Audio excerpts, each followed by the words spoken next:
ছেলেটি কাদামাটিতে একটি গর্ত দেখতে পেল। গর্ত দেখেই সে দুই হাতে গর্তটি খুঁড়তে শুরু করলো।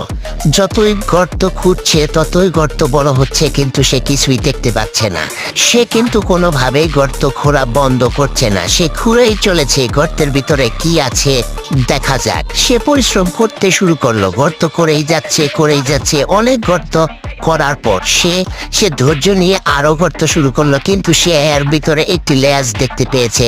সে হলুদ রঙের কোনো কিছু একটা গর্তের ভিতরে ঢুকে যাইতে দেখছে। সে কিন্তু এবার অনেক বেশি উত্তেজিত হয়ে আরো খুঁড়তে শুরু করলো। লেজ যতই ভিতরে চলে যাচ্ছে সে আরো ঘুরছে। খুঁড়তে এবার কিন্তু সে একদম হাতের নাগালে পেয়ে গেছে। দেখা যাক তাকে ধরতে পারে কিনা।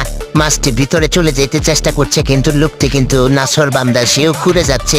খুঁড়তে এবার কিন্তু সে ধরে ফেলেছে মাছটি। দেখা যাক, এটা একটা বড় সাইজের কুচ্চা মাছ।